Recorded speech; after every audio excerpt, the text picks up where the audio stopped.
जुन्या आठवणींना उजाळा. सत्यकथा भाग 155. लेखक राजेंद्र लहानू जाधव. अभिवाचन राजेंद्र लहानू जाधव. शिर्डीतील साई सहवास हॉटेल ह्या ठिकाणी फारच पर्यटक येत होते आणि साई सहवास हॉटेल हे सर्वांनाही माहीत होतं. पेन क्लब कार्ड ज्यांचं पेन क्लब कार्ड हे होतं ते विमा उतरत होते. विमा पॉलिसी सारखाचा प्रकार होता. त्यांचं ते ग्रुपचं हॉटेल होतं. ते भरपूर एजंट त्यांचे शिर्डीमध्ये, कोपरगाव, भरपूर त्यांचे एजंट होते. त्या हॉटेलमध्ये मी सुरक्षा रक्षक म्हणून कॉन्ट्रॅक्ट पद्धतीमध्ये माझी बदली झाली होती आणि त्याच ठिकाणी एक साईबाबाचं मंदिर बांधलेलं होतं. हॉटेलच्या वरच्या मजल्यावर छानसं साईबाबाचं मंदिर होतं. त्या ठिकाणी ते भक्त यायची. रोज सकाळी, दुपारी, संध्याकाळी त्या ठिकाणी आरती व्हायची. देशपांडे गुरु त्या ठिकाणी पूजा अर्चा करत असत. गुरु नेहमीच येत असत. त्या ठिकाणचं वातावरण हे शांतमय असल्यामुळे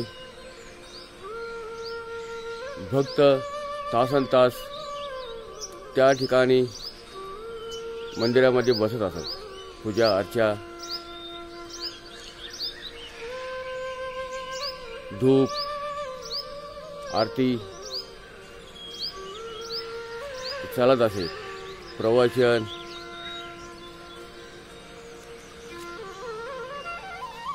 त्या ठिकाणी केलं जायचं. भजनं केली जायची. बाहेरून भक्त आले की त्या ठिकाणी दर्शनाला यायची आणि खास करून त्याची चावी आमच्याकडे ठेवली असायची. सिक्युरिटी गार्डकडे ऑफिसमध्ये ती चावी असायची. ज्या भक्तांना दर्शन घ्यायचं असेल तर मग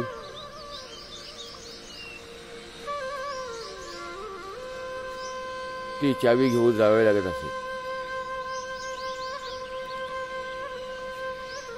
दूर दूरून येणारी भक्त त्या ठिकाणी तासनतास बसायची. सहवास हॉटेल हे साईबाबा मंदिरच्या अगदी जवळच होते. साई कॉम्प्लेक्स इथून लगेच साई छाया हॉटेल आणि लगेच सहवास हॉटेल होतं.